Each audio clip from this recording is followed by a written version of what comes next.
మా నుంచి తప్పించుకోవటం అంత సులభం కాదు. నేను పరిగెత్తి అలసిపోయాను. ఏం కావాలి? నీ ప్రాణం అక్కర్లేదు, నీ ఆస్తి అవసరం లేదు. ఏదో అవసరానికి 2000 అప్పుడైతే ఇలా చంపేపోతానని జీవాజీ. ఆయన అప్పు తీసుకున్న తప్పించుకుని తిరగాలి కానీ ఆపేసి మీకు అక్కడ పెట్టండి. కొత్త అప్పు ఇవ్వకూడదని. ఇదిగో వెంకీ, కావాలంటే నీకు ఇచ్చిన పాత బాకీ మర్చిపోతాను, నన్ను వదిలే. మీరు మమ్మల్ని వదలనా? మేము మిమ్మల్ని వదలలేమండి. మీ దగ్గర అప్పు తీసుకున్న నిజం మమ్మల్ని నీలా వెంటాడు. అందుకు నన్ను ఎంత ఆడుతున్నారా? నన్ను అంతగా నాయపసలేదు. ఉండి లేదంటే మొత్తం లేకుండా పోతారు. ఇప్పుడు మీకు ఇస్తే జరిగేది అదే. ఇస్తే ఇవ్వండి, లేకపోతే మానేయండి, అంతేగాని శుక్రవారం పూట అశుభ మాటలు మాత్రం ఆడకండి. శుక్రవారం లేదు, శనివారం లేదు, అసలు వడ్డీ వ్యాపారమే చేయడం లేదా? జీవాజీ, డిస్కషన్స్ అనవసరం. ఇప్పటికి 18,000 ఇచ్చారు, ఇంకో 2,000 ఇస్తే 20,000 రౌండ్ ఫిగర్ అవుతుంది. 2 రోజులు తిరిగి ఇచ్చేస్తాం. వీళ్ళకి ఇప్పుడు దాకా ఇచ్చింది 14,000 కదా, 18,000 అంటాడేమిటి పెచ్చనాయాలు? పడ్డాడు కక్కుర్తాడు. సంగతి వరకు తెలిసి అసలేనయ్యా, ఇదే నేను మీకు ఇచ్చే ఆఖరి అప్పు. మీరిచ్చిన ప్రతిసారి ఇలాగే అంటారు. ఉత్తినే వచ్చిందని తగలేయకుండా ఊరికే వచ్చింది ఏంటి? అబ్బాయి ఏం లేదండి. జాగ్రత్తగా ఉపయోగించి పైకి రావాలయ్యా. సరే, ఈ 2,000తో 20,000 సంపాదిస్తారు. అదే కూర్చొని ఆలోచిస్తాం. ఆ జీవగాడు ఎప్పటికైనా జీవితంలో పైకి రావాలంటాడు. రోజు ఇంత పైకి వస్తాం తెల్లడికి. రే, మనం దొరికిన వాళ్ళ దగ్గర అప్పు చేసి తాగెత్తనం. ఇలా ఎన్నాళ్ళు పిచ్చే వాళ్ళు ఉన్నన్నాళ్ళు తెలిసిన వాళ్ళందరూ అయిపోయారు, ఇంకెవరు మిగిలారా? అందుకే నేను ఎప్పుడు అంటూ ఉంటాను, సర్కిల్ బెంచ్ మని ఒక రెండో పెంచుకుందామన్నా ఎవడు కోఆపరేట్ చేయట్లేదా? మనం చూస్తేనే జంప్ అక్కడ. అరే వడ్డీ ఎంతైనా పర్వాలేదు, అప్పు ఏంట్రా అంటే ఒకరి ముందు రాడే. ముందుకు వస్తే వాళ్ళు వెనక్కి వెళ్తారని భయం. భయం భయం భయం, ఎక్కడ చూసినా భయం. ఎన్నాళ్ళు ఈ భయం? మనల్ని చూస్తే మనకే పరమ అసహాయం చేస్తుంది. మనకే కాదు, ఊళ్ళో వాళ్ళందరికీ కూడా అదే ఫీలింగ్. అందరూ డిగ్రీ 3 సంవత్సరాలు చదివి పాస్ అయితే మనం 6 సంవత్సరాలు చదివి పాస్ అయ్యాం. మరి ఉద్యోగం ఎవడి? ఉద్యోగాలు ఇవ్వక, అప్పులు ఇవ్వక, తాగేది ఎలాగా, బతికేది ఎలాగా? అరే మనం మాత్రం మనుషులం కాదా? మనకి కోరికలు ఉండవా? ఇప్పుడు మనం ఆలోచించాల్సింది అది కాదు, రేపటికి ఎవరిని చంపాలి. కాలనీలో ఎవరు సార్?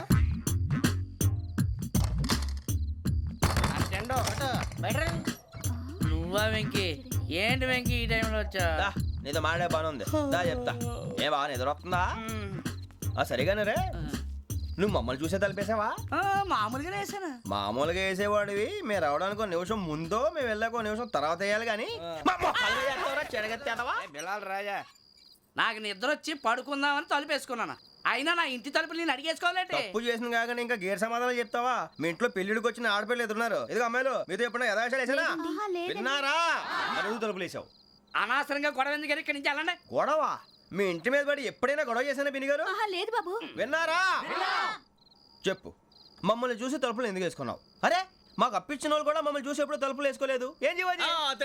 మరి నువ్వు ఎందుకు వేసుకున్నావు? బాబు టప్ అయిపోయింది, బుద్ధి తక్కువ వేసాను చాలా.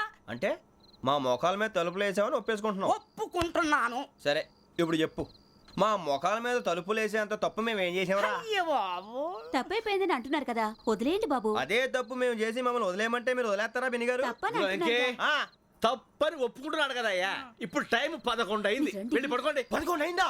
కొమ్ము ఉంచాడు కదా. నాకు సంబంధం ఏంటి? ఉంది, సంబంధం ఉంది. 11 గంటలకి నా క్లోజ్ ఫ్రెండ్ ఢిల్లీ వెళ్తున్నాడు. 5,000 అప్పిస్తానని ఎయిర్పోర్ట్ రమ్మని చెప్పాడు. నీ గొడవలో పడి ఆ సంగతే మర్చిపోయాను. ఇప్పుడు నాకు జరిగిన నష్టానికి భర్తీ ఎవరు చేస్తారు? మీరా మీరా మీరా? ఎవడు పడితే ఎందుకు చేస్తాడా భర్తీ? భలే వాడి నువ్వు. తప్పు ఎవడు చేసా వాడు చేస్తా. దానికి కారణం ఈ 10 మనిషే కదా. వాడే చేస్తాడు. యజ్ఞాత షడద్వాతీత రూపిణి అవ్యాజ కరుణామూర్తిరజ్ఞానాధ్వాంత దీపిక బీరు రమ్ము కలుపుకూడదు, తలకే పట్టేసింది. ఏంటే చదువుకుంటున్నావా? చదువుకో చదువుకో. దేనైనా వెనక్కి తీసుకురావాలం కానీ పోయిన కాలం వెనక్కి తీసుకురావడం ఎవడి వల్ల కాదు. టైం విలువ గురించి నువ్వు మాట్లాడడం. నువ్వు ఎలా పోతే నాకు ఎందుకులే. ఏమ్మా నీ పూజ అయిందా? తలకే పట్టేసింది, కాస్త మజ్జిగుంటే ఇవే. మా నాయనే అందరూ పొద్దున్నే లేచి టీలు కాఫీలు అడుగుతుంటే నువ్వు మాత్రం మజ్జిగ అడుగుతున్నావురా. కాఫీలు టీలు తాగే స్టేజ్ వాడు ఎప్పుడో దాటిపోయాడు. రాత్రి తాగింది దిగాలంటే మజ్జిగే తాగాలి. నువ్వు తల దించుకోవడం ఎందుకురా? నీలాంటి యదవనగానందుకు నేనే దించుకోవాలి తల. రాత్రి సుబ్బారావు గారి ఇంటి మీద గొడవకి వెళ్ళామంటగా. అలా చెప్పాడు మీకు? ఏ మళ్ళీ గొడవ కెడతావా? నీ దెబ్బకు భయపడి రాత్రి తలుపులు తీసి పడుకున్నారంట. తెల్లారగా టైంట్లో దొంగలు పడ్డారు. ఆడింట్లో ఉందిలేండి, పట్టుకుపోవడానికి అక్కడ కూతురు తప్ప. ఎన్నాళ్ళు ఇలా బేవర్స్గా తిరుగుతావురా? ఇన్నాళ్ళని ఏం ఫిక్స్ అవ్వలేదండి. చిచి నాన్న, అమ్మా, కంబైన్ స్టైల్స్ కి ఫ్రెండ్స్ ఇంటికి పిలుద్దాం అంటే వీడికి భయపడి ఎవరు రావడం లేదు. నేనే చేశానే. వాళ్ళ వంక అదోలా చూస్తున్నావంట. ఆ గొప్ప ఫిగర్లని అదోలా చూస్తాను, ఏదో మోహాలు వేసుకొని. చదిగా ఆ గొంతు ఆ వాలకం చూడలేకపోతున్నాను రా బాబు. చిన్నప్పుడు వచ్చి నా అలాగే ఉన్నావు, తెగ ముడిచిపోయారు. ఇప్పుడు నచ్చట్లేదు నాన్నగారు మీకు? నేను యదవలతో డిస్కస్ చేయను. నేను చేస్తాను. మీరు చెప్పదలుచుకుంది ఏమిటో చెప్పండి. ఇంకా చెప్పేదే ఉంది. నువ్వు ఇలా గాలికి తిరుగుతుంటే నేను తిండి పెట్టలేను. నాన్నగారు ఇప్పుడు శుక్ర మహాదశి 4వ పాదంలో ఉంది. నేను ఇప్పుడు ఏం చేసినా కలిసి రాదు. శనిగారు సెంటర్ లో కాసేసి నన్నే చూస్తాడంట. వాడు అలా సైడ్ అయిపోయి నేను ఏదో ఒకటి అవుతాను కదా, మీరు కంగారు పడకండి. ఇవన్నీ ఆ జగదాంబ చౌదరి గారు చెప్పాడా? వా జేసీ గారిని గాడు గిడు అనకండి బాబు, మీకే మంచిది కాదు. అబ్బా ఊరుకోండి, ఎవరి నమ్మకాలు వాళ్ళవి. ఎరా ఇంతకీ ఆ శనిగాడు సైడ్కి ఎప్పుడు వెళ్తాడంట? నేను పోయా. నువ్వు సెంటర్ లోకి రావాలమ్మా. మరి ఆ గురువు సెంటర్ లోకి ఎప్పుడు వస్తాడంటావు? అవన్నీ మనకి తెలుస్తాయి అంటే జేసీ గారు తెలుస్తాయి. నాన్నగారు ఒక 1000 రూపాయలు ఇవ్వండి, దక్షిణ నుంచి అన్ని అడిగేసి వస్తాను. ఎదిగిన కూతురు గుండెల మీద కుంపటైతే నీలాంటి బేవార్స్ కొడుకు క్లైమోర్ మైన్స్ లాంటి వాడు చీదరిదుడా. ఆ జేసీ గారు పోయాక వీడు నేను అమ్మ నువ్వే ఫీల్ ఓకే. ఆయన కావాలని అంటున్న మాటలు కాదు, ఆయన దేవుడు.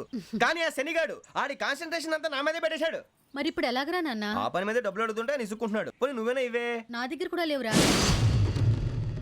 తెలుగు భాషలో నాకు నచ్చని ఒకే ఒక్క పదం లేదు.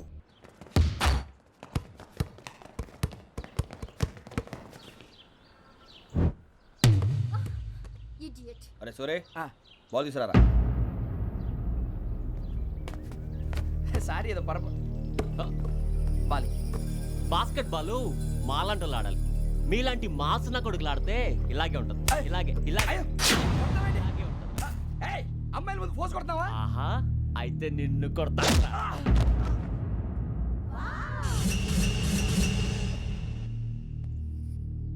వాడు అమ్మాయిలు ఉన్నారని చూడరా ఎరా రెచ్చిపోతున్నాడు.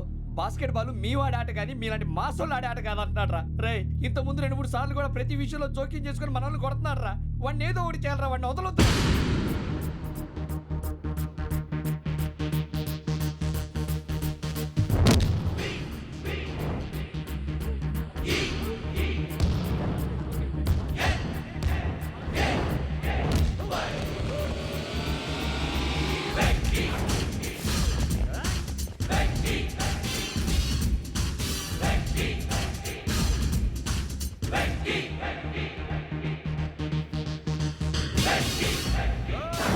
ఆడపిల్లలంటే ఎవరికైనా దెబ్బ తగిలితే అయ్యో అంటారు, మీకేమో ఎవరైనా కొడితే కామెడీ.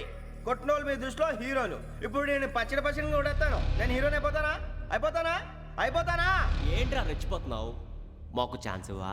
అసలు వచ్చిందే నీకోసం. మా ఓటు బ్యాక్గ్రౌండ్ తెలియక ఆడమే చేసావు. ఇప్పుడు నీకు అప్పుడు అయిపోతున్నా రే. వాడి బ్యాక్గ్రౌండ్ సరే, అసలు నీ బ్యాక్గ్రౌండ్ ఏంట్రా? నాకు సెపరేట్ బ్యాక్గ్రౌండ్ అంటూ ఏం లేదురా. నేను ఎక్కడ నిలబడితే అదే నా గ్రౌండ్. అంత పొడింగువా? తెల్దా?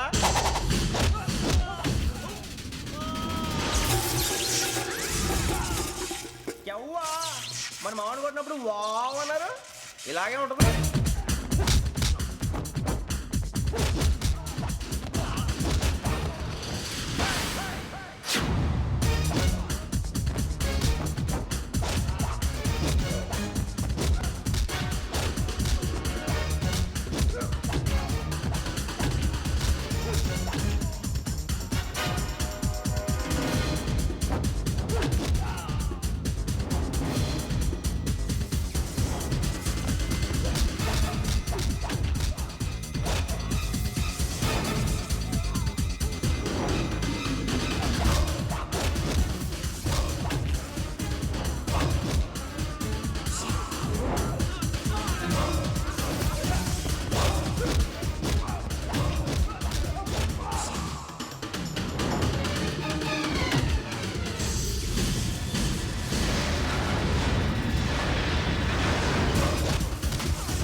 సూర్యబాబు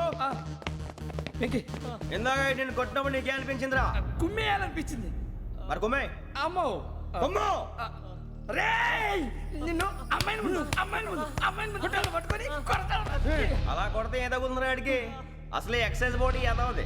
తప్పు చెప్తాను, కొడితే మడతడిపోవాలి. మాస్తో పెట్టుకుంటే మడతడిపోద్ది. ప్రపంచంలో ప్రతి వాడు ఏదో పని చేసుకుంటున్నాడు, మనం తప్ప. మా కాంట్రాక్టర్ తో చెప్పి పని ఏదైనా ఇప్పించరా? ఎలాంటి పనులు మేము చేయం. డిగ్రీలు బిఏ, నేను ఎంఏ. ఇలా ఇచ్చాడేంట్రా? అయ్యి బాబోయ్, ఇంకేమైందిరా? మడతాడిపోయిందిరా బాబు.